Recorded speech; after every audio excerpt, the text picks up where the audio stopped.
Boom. Ah, turned yours off. Two Shot High. Nope. Oh man, wrong Rob Durden. There's Rob Durden. Hi. Hey everybody. What's up, man? Hey, there he is. Okay, hopefully you can hear him. Hopefully you can see him. I did not put chat up here. This disappeared somehow. Chat, hi chat. Hi chat. Oz and Baba Yaga, yay. Okay. I still need to fix one or two things. So, Rob, okay, this is INN One-on-One. This is such a terrible fail of an intro to the show. So I had to make sure it was working. Hi everybody, this is Rob sitting next to me. I'm Indy. This is INN, and we're on an exclusive show. Rob doesn't talk much, I guess. Oh, I talk plenty. You put a quarter in me, you have to listen to the whole song, though. Right? So Rob and I were DMing the other night, and I'm like, we've never really sat down and talked, just you and me, about a bunch of stuff, and I got a lot of things I want to talk to you about, like about uploading and streaming and networks and how you got into this a little bit. I mean, that's really going to be for Friends of Indie Laughter whenever we do that. But this is really just talking more about platforms and educating people about getting started on streaming and growing a channel and the challenges of doing that as an independent, up-and-coming, by-yourself type of turn-on-the-camera and go guy. And, the way that you've been doing this, as long as you've been doing this, about 2 years, I believe, right? Maybe even longer. Yep. You've seen a lot of challenges. You really understand. I know some of the things that we go through as content creators all the time to be able, to have to deal with. And there's a list. I was making a list for the description of all the things that we have to do. Okay. And not all of us can do it. And that's just the whole point, is that it's practically impossible. Right? So where's my list? I'm looking for the video with the description. See, this is so bad. Come on, man. Get your stuff together. Okay, edit description here. Okay, so what's happening with INN? I figure we'll talk a little bit about that. Collaborative networks and who we work with, and you got to pay attention to what they're up to, plus the rest of the space. That's a full-time job in itself. Then we we're gonna make a list of some of our favorite new YouTube and Rockfin channels. I figure we'll do that and shout out some people. I guarantee you some people are going to get shouted out today. Talk about some of the challenges, like I said, of being an independent content creator in 2022, uploading, streaming to multiple platforms. And I'm talking YouTube and Rockfin and Odyssey, Twitch, Rumble, Vimeo even, and more. There's so many out there. Writing and how we can tie in the writing platforms like Substack and Medium and Hive Blog, and what you can do as a video content creator and how that works. Again, that's just a few of the ideas, and I'm going through them like, oh my God. Plus, you need to think about podcasting. Some people do that. I do podcasting, social media, and censorship and strikes and demonetization, deplatforming. You've dealt with that, right? And then where does Telegram fit into all this, and how much time do you spend on that platform, considering they've already censored RT in there? In the US, frequency and strategy and timing of posts. How often are you doing that? And streaming versus uploading. Rob does uploading for a bunch of different reasons. There's benefits to that. There's drawbacks. What are they? And we can do an entire episode just about that, right? And then analytics. And we just might. Like I'm the more I'm reading this, I'm like, this may be like a long-term thing. I definitely want to do this, I may pull in different INN members to do this with us too. I really don't know. This is again, the idea is one-on-one to talk about all the challenges of actually doing this, because I know Lucy's been having some challenges, and a lot of us have. So, and I'm kind of the platform maven. Everyone kind of knows. I'm in the middle. I put myself in the middle of all of it. I platform all of it. I kind of try to use all of it. And then there's the ones I don't use, like TikTok. I never have used TikTok. I have no idea what the hell to do. Instagram, Facebook stories. I'm terrible at that stuff. YouTube shorts. No idea what I'm doing. Right. And then we didn't even talk about like post-production, editing, clipping, uploading, and having a team and finding people or learning to do it yourself. And DIY is really important as well.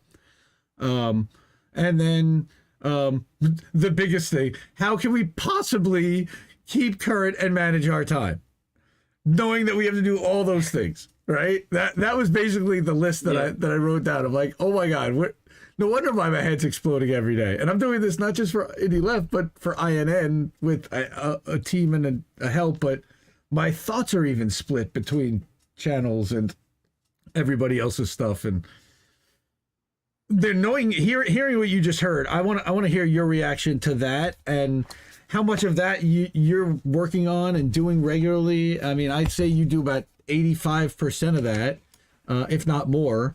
Okay, because none of us do 100. I don't even do 100% of that list. But and then, am I missing anything? Well, dude, we can do a whole series on all that stuff.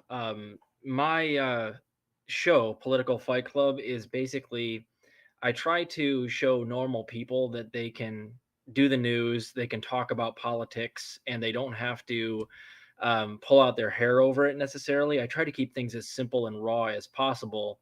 And as you know, I try to inspire mostly leftists because that's mostly who watch my show, but anybody who likes to talk politics and who wants to raise their voice against like an oppressive establishment. If you have an iPhone, you have a fight club. You can aim that sucker at you basically the way that I do, and I don't do any editing. I just do this on the fly in between. Like I just mowed my lawn. Right after this, I'm going to go out and fix my car. I carved out an hour to hang out with you, and I normally carve out about 20 to 30 minutes to go over an article on my show and keep it as simple as possible. And if you do that, and we sort of like we've been doing, we kind of recruit these people who do good content that doesn't take a lot of necessarily expertise or anything other than just knowing politics and feeling the need to vent, then what we would have is an indie news network like we're building right now, whole bunch of independent content creators that kind of, you know, do whatever they can to help the cause, raise their voice. And, you know, as you know this better than anybody, we recruit you even if you don't want to put your face out there, if you just want to write something, if you just want to help write a song. Like we have Jesse Jett who he does good content politically, but also writes like political songs. If you just want to help edit, there's always going to be a place for you in this new like indie media hive mind that we're building right now. And it makes me happy because if we recruit a whole bunch of people like that and we have 1,000 channels that have 5,000 subs, we will eventually put the corporate media propaganda apparatus in this country to bed. We'll kind of phase them out. We'll become the new evolutionary jump, and we'll phase them out, and they won't have a chance against us. So that's what I always try to promote on my channel. And like you said, you're kind of like a maven. If you've read I imagine you've read The Tipping Point by Malcolm Gladwell. That's where it talks about the 3 types of people that get ideas to go viral. And a maven is one of those kinds. Another one is like a connector. The other one is going to be a salesman. And what I try to do with my channel is try to be a conglomerate of all those things, where it's like I don't just cover the news. I also promote other good people who are doing good work, journalists, other content creators as much as I can. I try to battle the propagandists like TYT and other big mainstream corporate media sites as best I can and debunk them. But I also try to make sure that I network behind the scenes and try to create something that we can sell to the people, which is a network that is of, by, and for the people, truly, completely funded by them, and that is in contact with its audience. We answer super chats. We are always interacting with these people on social media. So it keeps us grounded in a way that these other corporate media outlets will never have. They are at a huge disadvantage there. So if we're funded entirely by and also in constant contact with our audiences, we will actually create a true indie media network here in the future. And that these corporate media goons can't compete with that. So that's kind of like what I wanted to do with my channel, is to not just go out there and talk the news, but also like promote people, tell be a connector that can help bounce somebody that comes to my channel to other channels that are doing good work where I get a lot of my information from. And if we all do that, they can't stop us. There's just going to be too much recruiting for us, and we'll always have more than they will, and we will put them out of business. We will cause these propagandists and corporate media to eventually go extinct. That's my idea. I'm so glad I have you to help me, because I don't know how to do any of this technical stuff. And that's one of the huge advantages of being part of INN, is that you guys can help me, who's a technological dinosaur, figure this all out technologically. All I was able to do was just aim my iPhone at myself and have decent enough takes to garner an audience. And by the way, if you guys go out and do that, we will find you. If you go out there and tell it like it is, do good research, cite your sources, these indie media networks that we're building right now, we will pick you up and help you, promote you, help you with any tech. That's our offer. So if we continue to do that, man, we're going to win out in the end. These corporate media goons don't have a chance against us. Gotta have spicy takes. Again, we're gonna be watching. It's not, it doesn't just happen immediately. We've had people ask to join, and that didn't really work out so great. It's just kind of like, what we find works really well when it comes to INN is go on some of the shows on the network, engage with some of the people on the network, and it just kind of happens organically. You know, Jesse came on board. He had been going on Reefer After Dark. He went on Extra Booyah. He was on a couple of the Misty streams with a bunch of INN members. We're all in chats together, and you could just tell this guy would fit with our vibe, with our dynamic, with our group. Okay, and he fills a unique position in that he produces music. He can write jingles. He writes lyrics and poetry that I can't tell how much I can gush over and love this guy. He's incredible. We did American Tradition. So he came to me. He wanted to make a show, and we made a show together. We made episode 4 last night. Was he roasted Joe Biden for a little over an hour and did 8 songs and spoken word protest things, and Warren says it looks like he's sitting in Camp David. It's one of the funniest things. You know, the background is Jesse. It's perfectly, you know, it's on INN. It's an INN exclusive show. I love it. So much fun. And again, so he's one of the names. Actually have that on my list. Look at Tommy Nation, who I've gone on Tommy Nation's show. That's the other thing. Invite some of the INN members on your show. Let us get kind of what the vibe for what you're doing and the content that you're putting out is. We're gonna watch some of it, but the more that we're like engaging with it, and the more the INN members are saying, yeah, I like this guy, and we just, or this woman. I mean, we got women in there too, and all different colors and flavors and ages, and that's the idea. Is there is no restriction to doing this. We want to amplify the voices of the voiceless. It's really important to do that, because this is one place where everybody actually can have equality. That's what. And it's funny you mentioned the Maven, the Salesman, and the Connector. Holy crap, I'm all 3 too, because you called me the Maven. You know, the Connector. Well, you know, I'm the one that I helped call everyone for INN to begin with, and then the Salesman. Well, that's actually my full-time job. Is I'm an account executive. So that it's just really funny that you mentioned all 3, and certainly Reef's been telling me that I've been in pitch mode the last few weeks about some other stuff. So it's just hilarious that you mentioned those 3 things from G-Well, who's the we used to love and read all the time. He's got some brilliant business mind, but man, it doesn't apply to politics very well. Well, all the best channels can do all that simultaneously. That's kind of one of the things I look for when I go on my power rankings. Is not just how good of content you're putting out, how good articles you're writing, but also your ability to shout out and to promote other good journalists. And the more we do that, the more we work as a team, the more that it's going to be impossible to take indie media down. If you decentralize and have everybody agree to sort of a code that we're not going to attack each other, if you're anti-capitalist, anti-imperialist, cool. We can discuss exactly how you want to go about destroying capitalism and imperialism in this country. If you fit those criteria, I'm not going to attack you.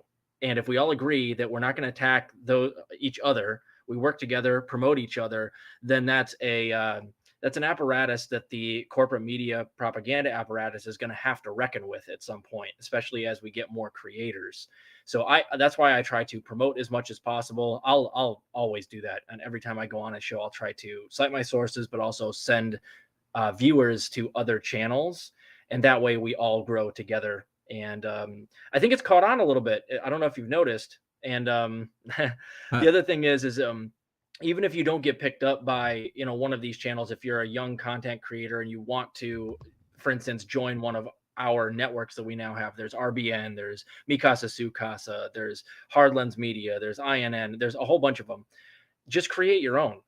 You got some buddies that you want to do this with, all do your own content, but then work under the work together as a family, kind of the way we do. And then I want to create as many other networks as well that we don't control, but we're affiliated with, and that we're kind of talking to behind the scenes. We can have some of their content creators on our channels, vice versa. And then again, we have 4, 5, 6, 7, 10 networks right now. Imagine that turns into 50 by 2024 or something. Then you're talking about an organic indie media apparatus that is not funded at all by corporations, that literally listens to and really portrays the voice of the people. That's something that these corporate goons that you have been doing so well exposing on your show and on our Substack recently, they can't compete with that in the long term. So that's we're doing it right now. We've got the infrastructure kind of building, but I like to encourage as many people as possible to get into this. You don't have to be an expert in anything. If you have an iPhone and you have a voice, aim that iPhone at you. You have a fight club, and if you have a good take, people will flock to your channel. I guarantee you. you And then once prove. you have some, You know, yeah, Jonathan is exactly. guaranteed. He's living proof. You're watching it right here. That's exactly what's going on. Now, one of the things that you have and that we are thankfully on Rockfin, which is a commercial-free, incredible platform. Everybody go to rockfin.com/INN, rockfin.com/INN. You have a channel, rockfin.com/Robert Durden. I have one, rockfin.com/IND Left News. Tara Reid has one, and she's /Tara Reid, and also Extra Booyah /Extra BULLA. So Uncle Warren also is on there. I think that is a really important play for the independent space as well, that we need to have not just one, but multiple decentralized alternate platforms that are commercial free, that are advertiser free, that are not controlled by these other outside entities. That's what I'm really excited about when it comes to Rockfin.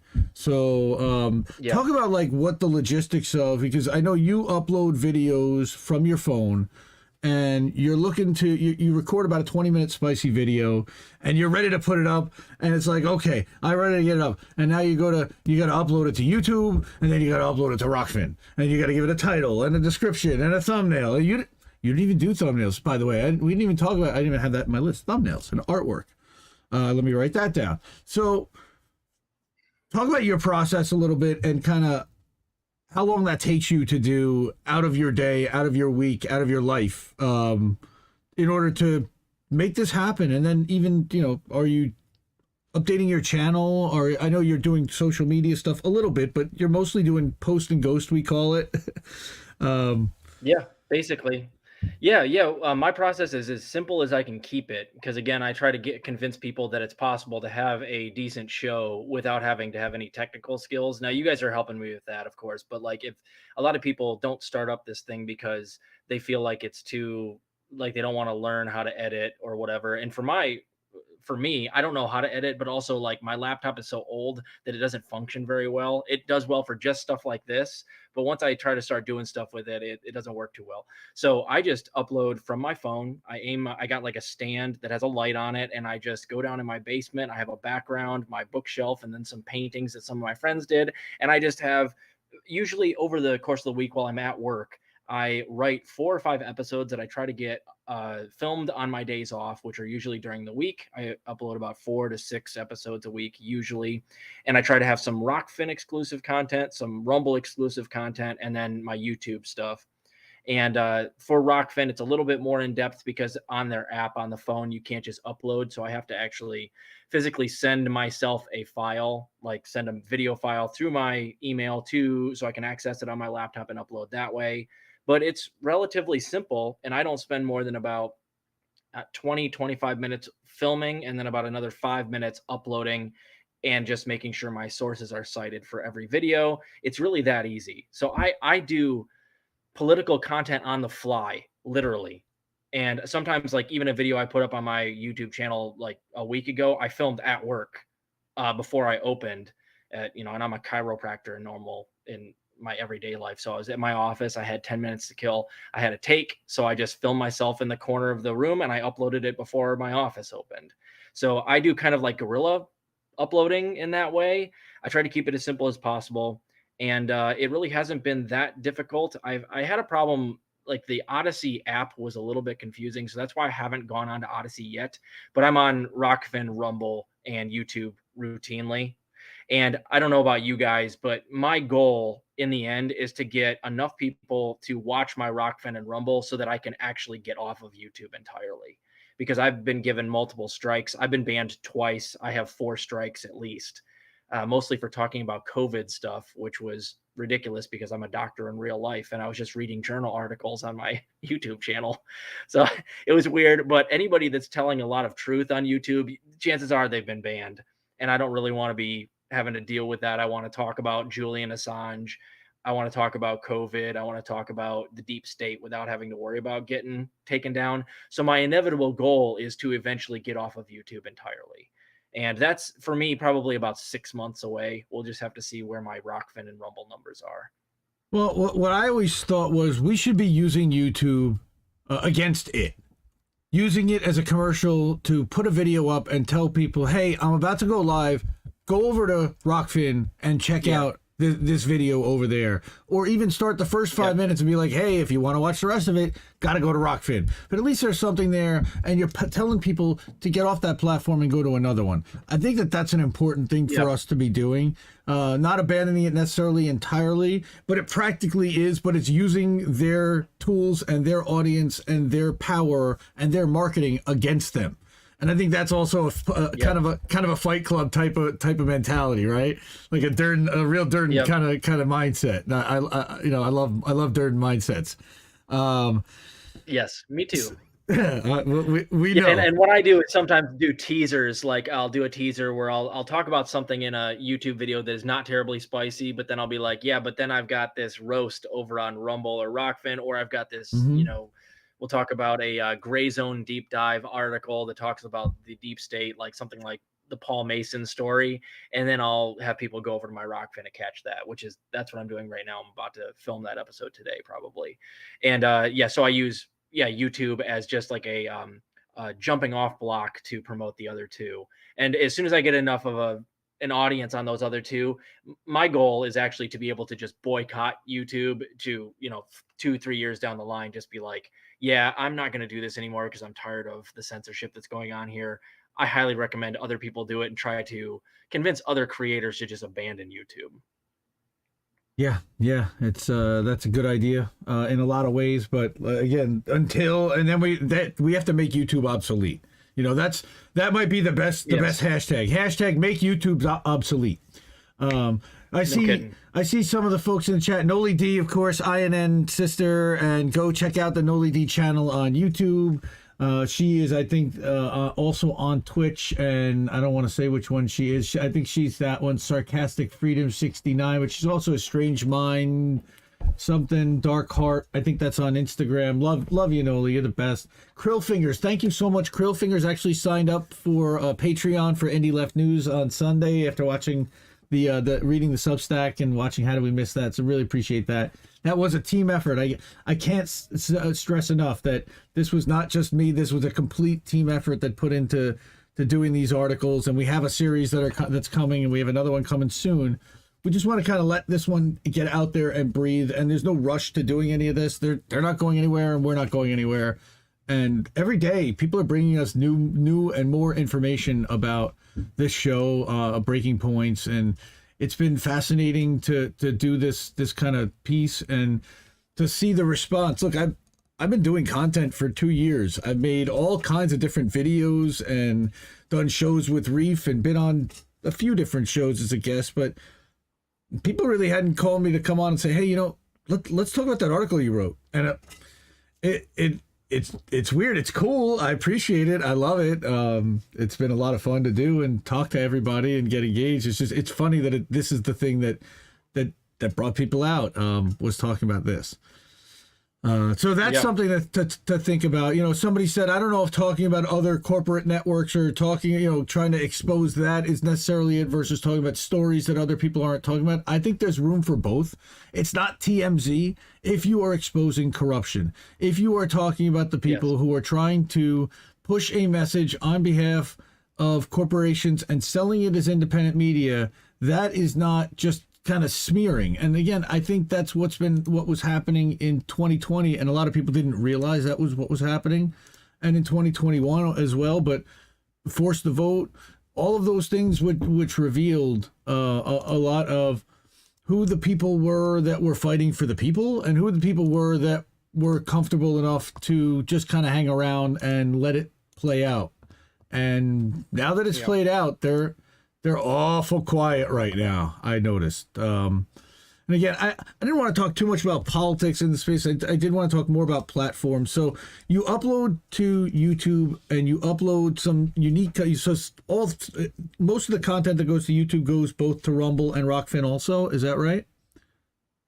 No, I spread them out a little bit. I try to keep my stuff exclusive, and then, as you know, I have my Political Fight Club group on Facebook, which I'll promote. Not just mostly other people's videos, but sometimes if I have a particularly good Rumble or Rockfin, I'll put it on there as well.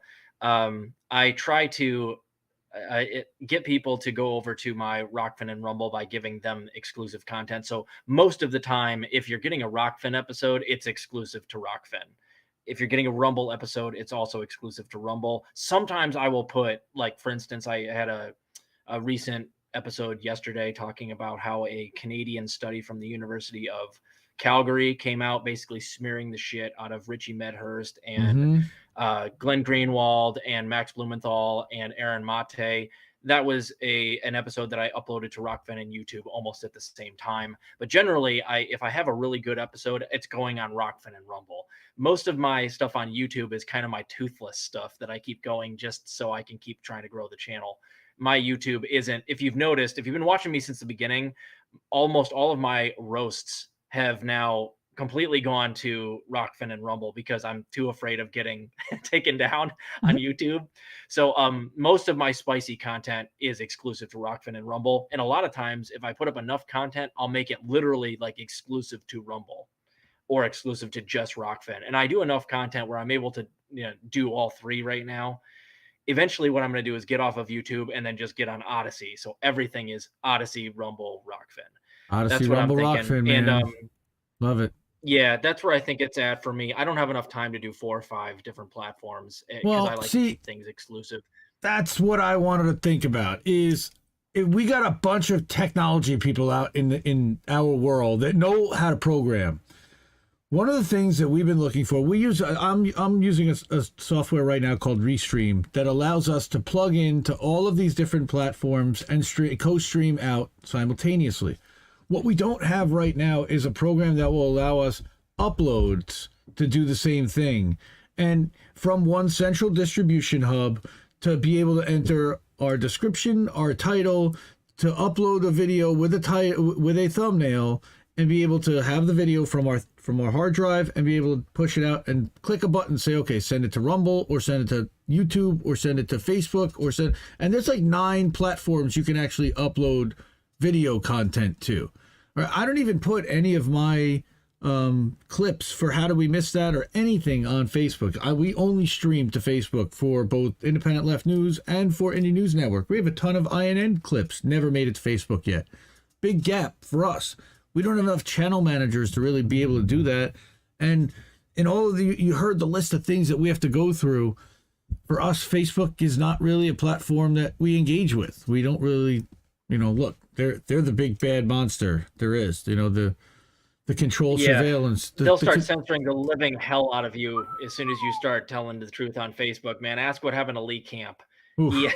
He went from like tens of thousands of views per video to like nothing overnight after after he started telling some truth about something. He gets nothing on Facebook now. And Facebook is the only reason I even use it anymore is for my Political Fight Club group that I manage. And I don't just use that for me. I use it just basically to promote any videos that I happen to watch that are good and to try to boost them a little bit. I think it's got like 200 people in it. I have like Yeah, a couple 3,000 hundred. friends, but I barely ever post to it. I'm in Yeah. it. I'm in And it. again, just to give people a little boost. Love it. I said I'm in it. Yeah, that's what I do, man. Yeah, I know you are. I've been promoting your videos, and especially you mentioned that you hadn't been really brought on a bunch of shows until this article dropped. It's a wonderful article. I don't know if you saw the numbers on that Franco episode, but that's like one of his most popular videos of all time, or one of the top ones. It got like 1.7, 1.8 thousand views already. So, dude, people want to hear about as far as your TMZ point. A lot of people will paint us as TMZ. There's a difference between going out there and like doing a video making fun of Kyle Kalinske and Crystal Ball because they just started dating, and like you could argue that like Kyle Kalinski's like a home wrecker. No, that's personal TMZ shit. None of us are doing that shit. When you go out and expose funding of these networks who are supposedly indie networks, and that includes billionaire funding and CIA cutouts that fund basically propaganda as their function. That's not TMZ shit. That's going after a corporate media apparatus that we need to dismantle, and it should be well known exactly how these people are being funded. So there's a difference, and they're going to use that talking point against us. And of course they're going to do the same type of thing towards like the gray zone when they go out there and dismantle somebody like Paul Mason. They're going to smear you in every which way possible because you're just exposing how they're being funded and how they're trying to, in Breaking Point's case, they're just trying to become the new corporate media. We They always knew said this was that. going to Well, happen. not I corporate always media, but they said mainstream. Yeah. They said we're gonna become a new mainstream media, and now they're naming the partners Yes. that they plan on becoming this new mainstream media with, and we're gonna start looking into and investigating each one of those partners as well. And we're gonna do. And how can you set yourself apart from mainstream media pundits like Fox News, mainstream media, CNN, if your funding apparatus becomes similar? You can't do that. If you really were indie media, you would reject those things outright and do things the way that we do, which is like trying to collect, voices that are completely independent, do this stuff from their home, but have good takes and are willing to work together. When you start taking billionaire funding, you start taking funding from the likes of, like, you get funded by the Hudson Institute or Reid Hoffman. You're just doing the same thing that TYT did with Katzenberg. So you can't be considered indie media if you're doing that type of thing. And we always knew this was going to happen, Indy. Eventually the Fox Newses and the MSNBCs, and particularly the CNNs and the Intercepts, who are both hemorrhaging viewership right now, eventually they would try to transfer online. And we always knew that would be a difficult thing for them to do because Stuart Varney and these goofballs like Brian Stelter, they're never going to transition well online. They're never going to have their own shows that do well. Exhibit A is CNN Plus. Exhibit B is The Intercept, has been begging their audience for subscriptions because they're down by over 20%. They're not going to transition well. So the transfer that they're trying to do is, rather than trying to get these mainstream media television pundits transferred well into social media and onto these platforms, is they'll just throw money at people that are already sort of established as quote unquote progressives.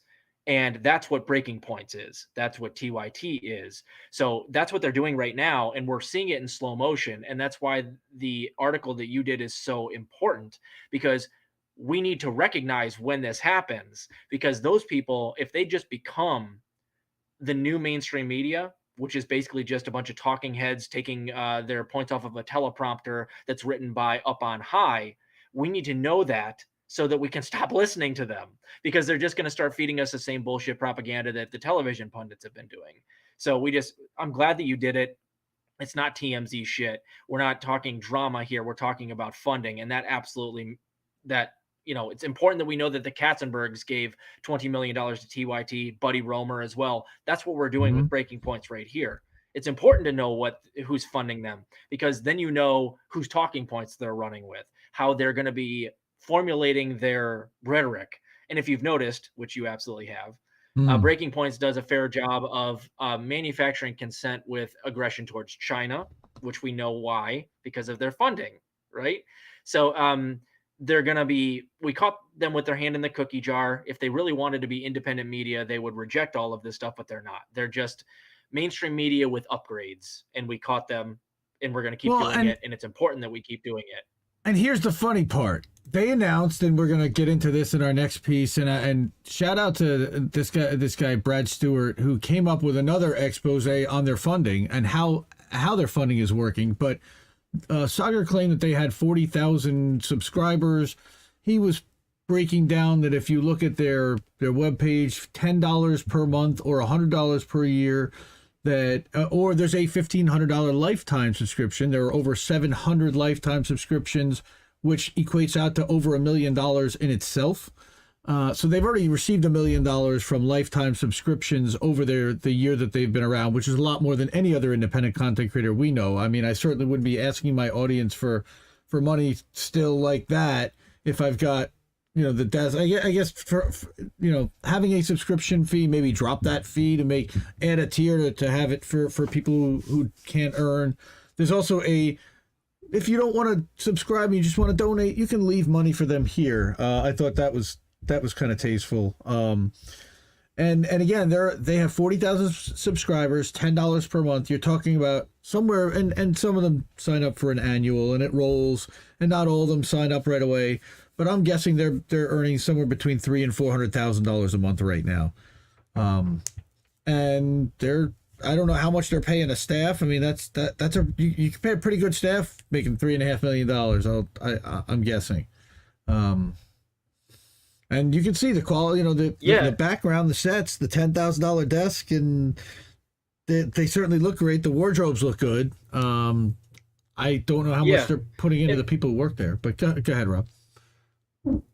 Yeah, that they're trying to become like mainstream media 2.0. They dress, in button-ups. They're just trying to make it a little bit more, palatable for progressives and the populist, poor people of this country. But that's what they're trying to do with that stuff. But I don't think people are picking up what they're laying down. I don't think so. I'm okay with them making a decent amount of money if they do all subscriptions. I don't have a problem with that. It's the billionaire donors and the shady CIA cutouts donating money to these types of or helping people get their starts, for instance. Like, what was it? The Institute for the Study of War is where Sagar got his start. So a lot of these people are being sort of astroturfed by billionaires. That is something I can't deal with. But if you're talking about somebody like Russell Brand or Jimmy Dore or even Joe Rogan making a decent amount of money because they create a show that lives off of subscriptions, I'm not against that. That in fact is the way that I think people should do things, because it keeps you answering to the people that fund you, which are the people, rather than answering to the big dogs that hand you $20 million.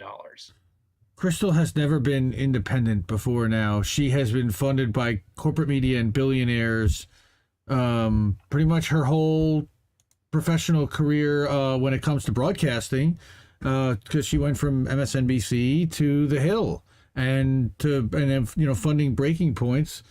The people that basically gave her the amount of income or whatever, the support. I don't know if they went for a business loan. I have no idea how they secured their funding to start. And I'm not going to speculate. That's their private business.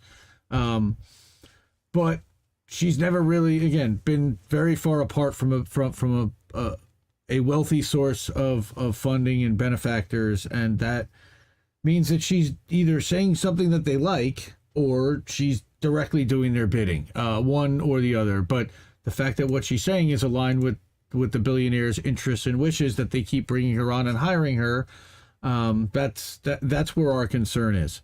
And it's not that we're telling people, again, to abandon this content. We're not. We're telling people to take it with a grain of salt and to understand when you're watching it. And look, some people say just cut off your Breaking Points. Certainly the Hinkle video that Joe made that is trying to make that point. I say, if you want to watch it, I'm not saying don't watch it at all. I certainly appreciate them a little bit more over MSNBC, even though they have a lot of the same kind of alignment in some way, shape, or form when it comes to foreign policy, certainly. And it's just what my concern is that they're sucking up the space of quote unquote independent media. And like you said, what bothers me is when they sell themselves as independent when we all know that they're anything but. Yeah, and I know it doesn't seem like it with the way I run my show, but my goal is not to actually destroy any of these channels. My goal is to keep them from going to the dark side, and if they go to the dark side, to create a media atmosphere that is so abrasive for sellouts that they actually change their mind and abandon their billionaire funding and come over to do stuff with us. I would love nothing more than a united lefty media sphere where TYT does the content that they did 5 years ago, and a lot of these channels don't move further towards the elitist. They don't try to be mainstream media. I would love for all of them to become totally independent and actually talk about what they really want to talk about rather than running with the corporate media talking points. So, like for instance, I used to be a huge fan of Kyle Kalinske, but then his mutation, his de-evolution over the last 18 months since Biden took office has been unacceptable to me. I can't watch him anymore. I gave up his show like 6 months ago, which is why I haven't been bodying him quite as much lately. I can't stomach his content anymore. So, but Yeah. the idea was never to destroy his channel. The idea was like, no, come over to this side, use your platform to run with like populist left, anti-imperialist, and anti-capitalist rhetoric, and not only will you not go to the dark side, but you'll actually be popular. There's a reason that like Russell Brand and Jimmy Dore continue to grow, but Kyle Kalinske stagnated, TYT is stagnated. A lot of these other channels, Sam Cedar's been dead in the water for over a year. The reason that those channels don't grow is because your message isn't populist, it's elitist. And I've been trying to convince these people, sometimes I try to just outright convince them, but sometimes I'll even shame them for really bad takes. It's like, no, listen, I don't want to destroy your channel. I want you to change your rhetoric, and therefore you will become more popular and join us. Join us. Become part of this huge apparatus that we can turn against politicians that are corrupt and the corporate media propaganda apparatus. So no, I don't, and it's also not personal. I don't want to take these people down. I don't want to censor them. I want them to speak their minds. But what I would love is that they got rid of the billionaire money and actually said what they really think. I don't want people to do what TYT did. I don't want people to go from a relatively like, I would say like a moderate leftist position where they're like really vehemently for Medicare for all. They're vehemently for basically whatever everything Bernie Sanders was for. And now they're like 2, 3 years later, when they take all that money, they're like almost straight up corporatists. Talking about how homeless people are disgusting, and beating the war drums for every war that they could talk about, like Syria bombings and Russia and China. I would love nothing more for people to not go down that path. Join us, ditch your billionaire funding, and you know what? You actually might grow. And if we grow together, then we will have this enormous network of 500 or 1,000 or 10,000 channels that all work behind the scenes together to basically fight capitalism, fight imperialism, and fight our corporate overlords. So I really don't want to destroy these channels. I don't want to combat them at all. I wish for nothing more than for them to just kind of apologize for their Russia gating and for them being wrong on things like the OPCW cover up in Syria, the gas attacks in Doma. That's something TYT just doubles and triples down on constantly. No, just apologize, ditch your billionaire funding, and people will forgive you, and then we can work together. That's what I want. I would love nothing more than for all of us to unite. I don't want to destroy these people. I want them to change their minds. Yeah, but they're too comfortable, and They won't. there is no. Yeah, they won't. It's a class. But you try to get everybody you can. Unfortunately, it's a class thing, and that gets revealed pretty quickly over time, and that's what we're finding out is who has the urgency to help now and to get things done right now, and who's like, yeah, okay, I understand that you're hurting, but. And it's that but that just because they're not feeling that kind of urgency, and the minute that but comes in, Yep. that's where we start to have issues. That shows you immediately where their allegiances lie. It's cut and dry to me. If you are generally this divide happened and it was made apparent with the force the vote debacle.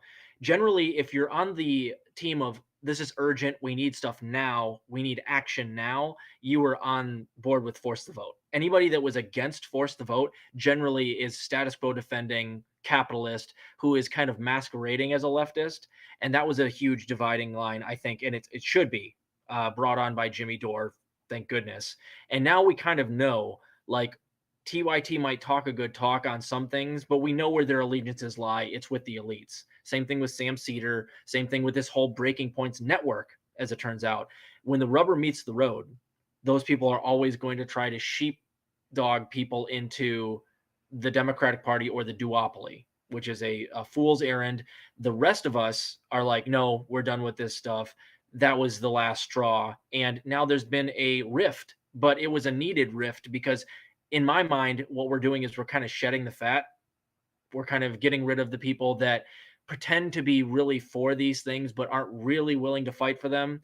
In my mind, that's like getting rid of the interlopers, the people that don't really want to fight for this stuff. Those are the people that you can never count on when we actually need to fight for things in this country. So you're right. The urgency is just not there for these people because in the end, they talk somewhat like progressives, but they're all about protecting the status quo that has made them a lot of money, protecting their current situation the way that it is as a rich person. So yeah, I don't have any faith that those people are going to change. It would be wonderful if for instance, Kyle Kalinske could come out on his show and be like, listen, I founded the Justice Democrats. I'm really sorry. It's an abysmal failure. They're not doing anything for you. I'm sorry that we even tried it. But here's the thing. I'm not going to ask you guys to donate to them anymore. I would implore you not to donate to any Democrats anymore until they get us X, Y, and Z. And on my show, I will be totally critical of all of the people that I helped get elected. And I will use my platform to promote things like direct action and mutual aid. If he did that, I'd be like, dude, we just got Kalinske on our side. We just come turned him. running back. Dude, honestly, many of it. First of all, that would be great. Come running. We would say, yeah, that's awesome. We'd be skeptical if we heard it, honestly, but that's what would bring people back. That's 2016. Kyle. Fuck those guys. They're the establishment now too. They turned us around, and we put our hope, our money, and our time into them, and they wasted it. So now we need to move on. I mean, some of us have been there for a couple of years already. We realize that they're not here to serve us anymore. They're here to serve the Democratic Party because they have that D next to their name. And somebody got in their ear and said, if you do this and you attack other Democrats, it makes you look bad as a Democrat. They say, what are you doing? What you're doing is holding the people in your your party accountable, okay, and trying to make your party better and less corporate affiliated and more aligned with the people. And anytime you're doing that, there's not a problem. It's the donor, it's the class war. And if we had, Good. Yep.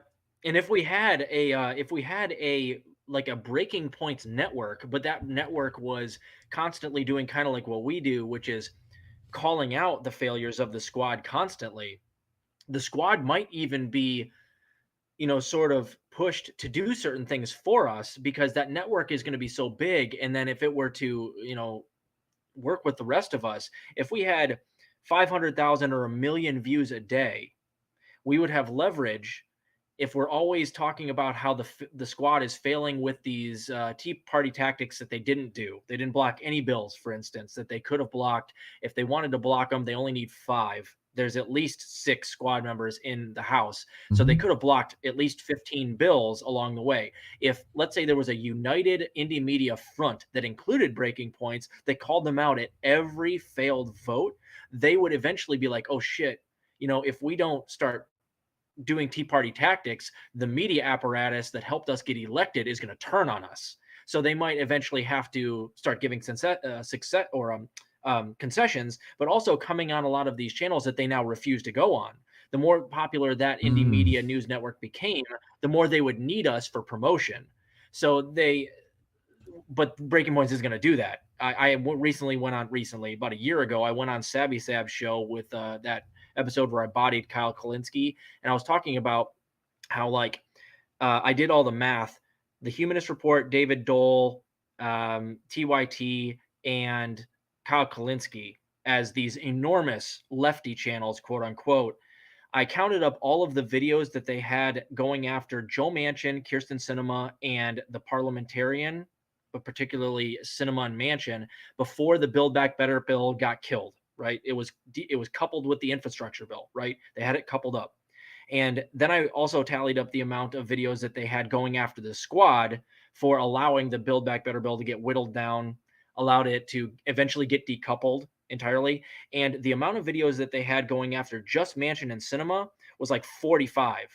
The amount of critical videos that they had going after AOC and the Squad was one from Kyle Kalinske, and it was for her crying after the Iron Dome vote. That was the only time any one of those 4 channels in the previous 2 months had even been critical of anybody in the Squad in any way. TYT eventually came out with one more video that was critical of the Squad when they finally allowed the bill to be decoupled, the Build Back Better bill, with the infrastructure bill, which effectively let the Build Back Better bill get killed by Mansion and Cinema. But that was it, a total of 2 videos. And so that tells you exactly what they're trying to do. It's frustrating. If we could have all of those channels instead do what we've been doing, which is routinely going after the Squad and pressuring them, things might have been different. Maybe they would have done some Tea Party tactics. And in the future, if we could figure out a way to turn some of these bigger channels and start going after the Squad vehemently, maybe we get some things in this country that we really need. But I don't think they're going to do that. I think that they're all part of the big club. I think that they, even some smaller channels that I've been watching now, which shall remain nameless, are definitely like vying for a, an access journalism type channel, which worries me very much. They're cozying up a little bit too much to the Squad members who have done nothing, and that is not a good thing. We need to question and go after these people. Yes, Mansion and Cinema, but also the Squad, who had plenty of power with Tea Party tactics over the last 2 years. That never happened. And a lot of it has to do with the people that told us, oh, we need to vote Joe Biden in and push him left, which is just basically, we're going to get the Democrats power and then move all of the Democrats to the progressive side of things. That's what they're saying with that. Yeah, those people that said we're going to push Joe Biden left, that insisted you vote for him, didn't even attempt to push the Democratic Party left at all. In fact, if anything, they've been doing it nothing but defense for the Democratic Party ever since we got Joe Biden elected. So that tells you what these channels' goals are. The goal is not to get progressive policy. Their goal is to protect the Democratic Party, because the Democratic Party is where they make their money. It's they have access to the politicians within the Democratic Party, which gets them views on their channel. So it's all about money. It's all about maintaining the status quo. They don't give a damn about actually getting these things done. And that's a big divide right now on the left for some reason. I thought it goes without saying that we need to question our politicians that we help get elected and push them to do the things that they campaigned on. Apparently, that's a controversial thing on the left right now that a lot of big lefty channels are not on board for. And I wouldn't even say it's just money. What it is that it's pointing out and perpetuate, like, this is what's happening, and pointing out what the problems are, but not pointing out what is the obvious solution that the people on the left who are really frustrated and hurting and suffering the most have been screaming, which is direct action and mutual aid, period. 1, 2. If you're not talking about direct action and mutual aid first, talking about strikes, talking about protests, talking about making people uncomfortable where they sit, then you're too comfortable right now. And that's what people who are really hurting and are feeling that urgency are screaming, because they are hurting and they need help. And the people there, it's a millionaires club mostly, and they smile and they go on TV and they talk about how the economy's doing wonderful. And of course, most of America knows that's not the case. And we didn't even talk about Constitution-free zones. Yay! I'm sure you're going to get to that in one of your spicy Rockfin or Rumble only takes. That'll probably be Rumble only, would be my guess. We'll see. I know Steve from Slow News Day will be looking out for that one. And I did want to mention, we also have Jimmy Sunderland. She just joined recently, Image Productions, and she's going to be doing she does a show with Warren on another network. So again, we also work and affiliate with other networks, and that's the key. We're not getting insular and to the point where we don't talk with anybody else but the people in our network. And now I wanted to mention that Colin and Reef are also in the chat from INN. We have 23 members in this network, and we started with 16. A couple have come in and gone, but we've added a good 8 new members. That, and again, two have left, and we currently have an active roster of 23. We also have support staff. We have video editors. We have audio editors and engineers. We're looking for more stream engineers. We've got our content, or our creative director. We give him the funny title, but Big Mad Crab, love him, and he just joined, and we added him to the mix lately. You know, Greg's been killing it, and he helped on this article. He's doing some background and research, and he's going to be writing one of the pieces upcoming on one of the Breaking Points affiliates. He does thumbnails for Tara. This guy does, so he makes some intros with Jesse Jett, and they work together because Jesse's our musical director, and we're looking to do more music stuff. We're actually gonna probably get an INN Spotify channel, or some type of channel on one of these audio networks, because we've got 4 or 5 people that make musical content and do podcasts, and then from, you'll be able to go to the INN kind of hub, and from there you'll be able to find all the members of INN and all their audio content. There are so many possibilities and so many different ways for people to engage and connect and figure out how do I get started with all of this. And really, Rob said it. Look, even with an iPhone or an Android, a Samsung or whatever, if you have a smartphone, first of all, the YouTube app is a pretty decent app. Or you just use the video function on your phone. You record the video, and then you use either the YouTube Studio. That's an app you can download on your phone that's available for Android or for iPhone. Or you can do it on your desktop. Go to studio.youtube.com when you're logged in, and you can access all the content, and you can upload it from your desktop. You can do live streaming from your laptop. That's usually how people get started, is on YouTube, because it's easy, it's low bar, and it's low engagement. Rockfin is a little bit of a bar. You have to apply for a channel, and then you need to have some kind of streaming software in order to be able to connect to that, or to upload a video to a Rockfin channel, right? And then Rumble, same thing. They want to charge you if you want to stream, but you can upload a video. You can create a channel for free and upload a video and put tags on it, give it a title and description, and your channel is off and running with a logo and a header. Is all you need. I mean, anybody can do this. Yep. And here's what we will have if we get a whole bunch of people to do this. If this really keeps going, which I intend for it to do. If you have a whole bunch of individuals who sort of operate more like a family or a bunch of friends that boost each other and don't have any contracts, no leaders, it's all decentralized, but we all kind of know each other and work behind the scenes, that is an extremely difficult media apparatus to A, infiltrate, and B, censor. Because as soon as one of us goes down as a content creator, they immediately get invited and do the rounds on all of their friends' channels, which we've been doing this very well. As soon as somebody goes down, like Scott Ritter, or even, you name them, Franco, myself, immediately all of us start going around and bouncing off of other people's channels. So it's almost impossible to silence any individual voice. To go after a network that's that spread out, they'd have to get all of us at once, which is impossible. It's also very difficult to infiltrate because we operate more as a family. And if you come in and you got some bad talking points, or if you immediately start attacking other people that are within this kind of network, we're going to sniff you out, and we'll be like, I don't think your goals align with our goals. If you start constantly attacking people that we've all agreed are good anti-imperialist, anti-capitalist leftists, we're immediately going to find you suspect. And so it's very difficult for them to like plant moles in there. And believe me, Indy, you know this, it's coming.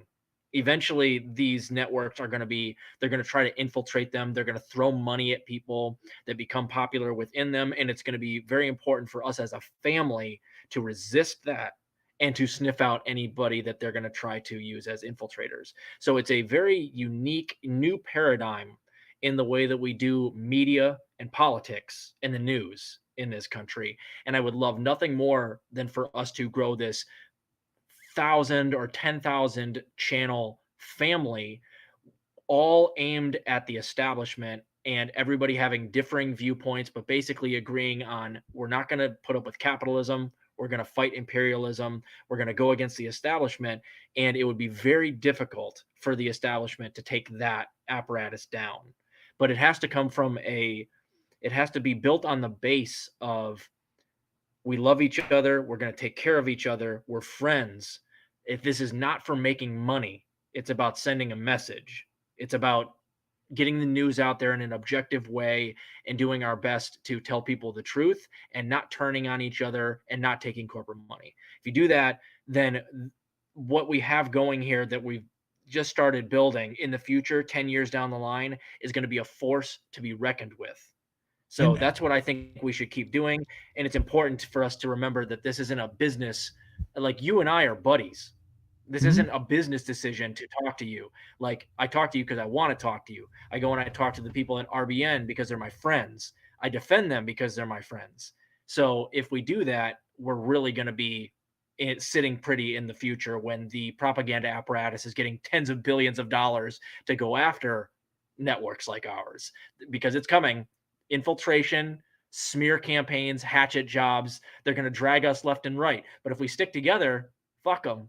We're going to take them down over the long term eventually. And we're not paying each other to be on each other's streams like some other corporate networks Yep. that or semi-corporate networks, or for You don't have freelance to. spots or anything else. No, we don't have, like, we're look, Reef started INN News, and every week's like, hey, who wants to come on and do news this week? And everyone's like, hey, I want to do it. I'll do it this week. So I just wanted to shout out again our Rockfin channels before we head out. It's been an hour already. I can't believe it's been so awesome, and I definitely want to do this more. With you, man. with other INN members, we're gonna continue to do this type of a series and talk about platforms and talk about some challenges about streaming, about uploading, about the technology, about censorship, about suppression, about all of it. Social media promotion and analytics. This is rockfin.com/INN. Really easy to understand. This morning it was at 100. Somebody unsubscribed. Hey guys, come on. All right, who's going to be that number 100? That's what that means. There's an opportunity for somebody else to be number 100. So do that, rockfin.com/INN. And then we've got our youtube.com/Indie News Network. Very simple, INDIE News Network. You can see it says it right there. It's with an E. And then I want to also show the Twitter account, Get Indie News. Get Indie News. There was no Indie News Network. There was no INN. I couldn't get it. So Get Indie News was the best one we could do. You can see the pinned tweet was the first Breaking Points article that we collaborated on. The second one is after that one in the series, and you'll see the third one come out in about the next week or so. Again, this has been INN one-on-one. Rob, you got anything you want to promote? Any other shows besides your channels? That I have your link tree in the description. Tell them to go there. Go follow Rob for sure everywhere. Got anything else? Yeah, no, not really. I'm going to be covering the second part of your article. I read it earlier this morning. Actually, it's wonderful. I will be doing an episode on that in the next 2 days. I'm also reading Black Shirts and Reds by Michael Parenti on my YouTube channel right now, which I do a book club. We're about halfway through the book right now. I'll be doing chapter 6, part 2 today. And then I got one other video that I'm going to do on the Paul Mason scandal with that Gray Zone just revealed. Kit Clarenberg is going to need our protection here because he's getting attacked like crazy. He's the guy who wrote that Gray Zone article exposing basically one of the UK's higher up media figures / somebody who's running for parliament as basically trying to do a hit job on a whole bunch of truth tellers when it comes to the Ukraine war, including the Gray Zone, including George Galloway. They basically try to smear, and if not smear, to actually do legal stuff to take these channels down. I'm going to be covering that on Rockfin, of course. If I put that up on YouTube, I have a feeling that I might end up getting my channel taken down. I don't know if you've seen, Indy. Some of the people that have been even retweeting about the Paul Mason story immediately get taken down or get censored, like Wyatt Reed. I'm trying to think of the other person that got taken down, but it's nasty out there, man. We got to keep protecting our journalists. Kit Clarenberg did great work there. We need to protect him. He's hunting giants right now between his last story about RedTube and Abigail Thorne, that was Mm-hmm. also in Gray Zone, Mm-hmm. that came out last year. He has been basically exposing how a whole bunch of YouTube channels who purport to be leftist are basically being astroturfed by CIA cutouts. Abigail Thorne was the first expose that he did. She's a UK bread tuber. And then this recent one about Paul Mason. So we need to make sure we sub to Kit Clarenberg and protect him, because he's even been saying on Twitter that some people have been trying to dig up dirt on him. There's a huge smear campaign likely coming. We need to protect the Gray Zone. They're doing great work. That's the reason they're in the crosshairs of these people. So other than that, just check me out on Rumble, Rockfin, and YouTube. I basically go and just try to debunk as much propaganda as I can, while also making jokes about asshole politicians. And some lame pseudo left content creators as well that we all know and love that as well. So again, Rob, I love spending time with you. I could do this all day, like you said. We could do this for hours and hours. We're going to talk about when we're going to do this next. If we're going to make this a regular thing, if we'll bring in some other INN members. I just kind of wanted to go live and start talking about this stuff because there's so much to talk about there, and we do want to help people figure this whole thing out. If they want to do this themselves, just do it, man. Contact us. We will help. We will give you advice. We will teach you some of the things. And part of being a leftist is sharing knowledge and spreading the wealth. And that's what we do. So reach out and let's see what we can build together. That's what we're already doing. Again, this has been INN One-on-One for today. Episode 1. Thank you so much for being here, and we are heading out. So I'm going to use Reese final line for INN. Labels are bad. Stay independent.